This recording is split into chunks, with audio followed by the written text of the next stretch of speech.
and the critical element. The linchpin is the chain of custody, which seems utterly impossible at 30,000 feet. Has anyone seen my son? My baby? Forget chain of custody. A baby. Poof. On a plane while mom hits the loo for 2 minutes. 2 minutes, that's barely enough time to realize how gross airplane bathrooms are. That's the hook, yes, the central conceit of the novel Missing in Flight by Audrey J. A 3-month-old infant, Liam, vanishes mid-flight between Anchorage and Anchorage. Who flies from Anchorage with a baby unless they're smuggling? Like penguins. Or maybe fleeing their shady husband. Which we spoiler and Audrey J. Sounds like someone who writes those cozy mysteries where the weapon is a poisoned scone. This isn't scones. This is airborne baby snatching. It's a locked room mystery, a classic setup transposed to an unconventional. Locked room. The only thing locked is this mom, Makayla, in a padded room by chapter 3 if these reviews are right. People are saying she's a complete insane person. One listener. Okay, reviewer. Same difference. Said she should have been tasered by the second chapter. Tasered?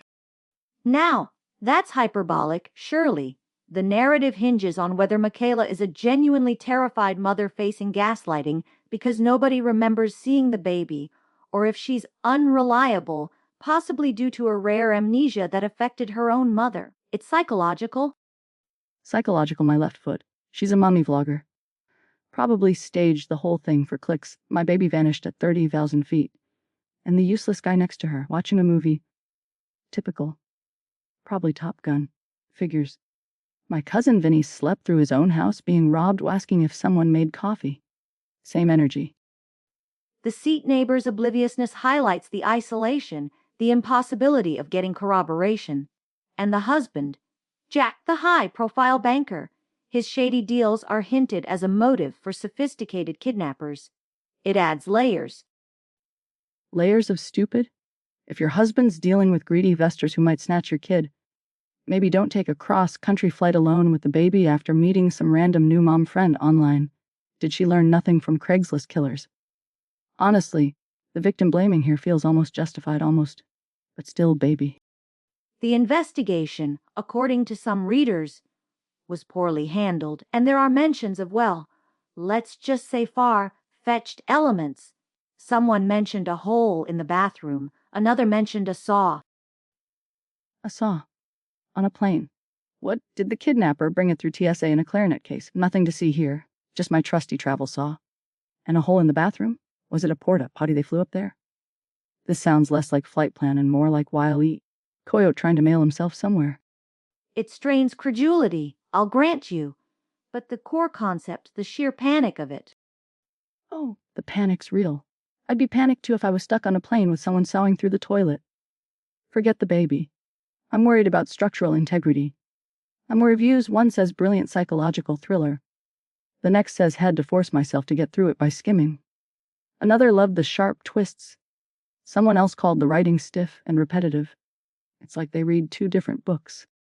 Reader response is often polarized with high-concept thrillers. Some embrace the premise, others pick at the logistical threads. One reviewer even said, quote, I was constantly whispering, what the fack a gone, to myself over and over, which, I suppose, is a reaction. That's the only valid reaction. We got a fake email last week, okay. I wrote it, my neighbor acts just like that killer from Cyanide Crumpets. Should I call the cops concerned in Cleveland? This book is going to generate real emails. Help, my wife thinks our toddler teleported out of his car seat.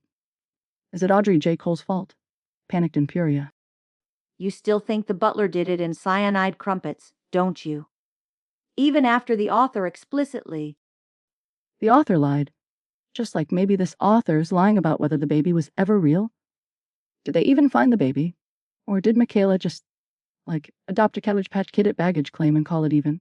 Was the ending satisfying or a total cop-out where the saw explains everything? The consensus seems divided. Some found the conclusion satisfying.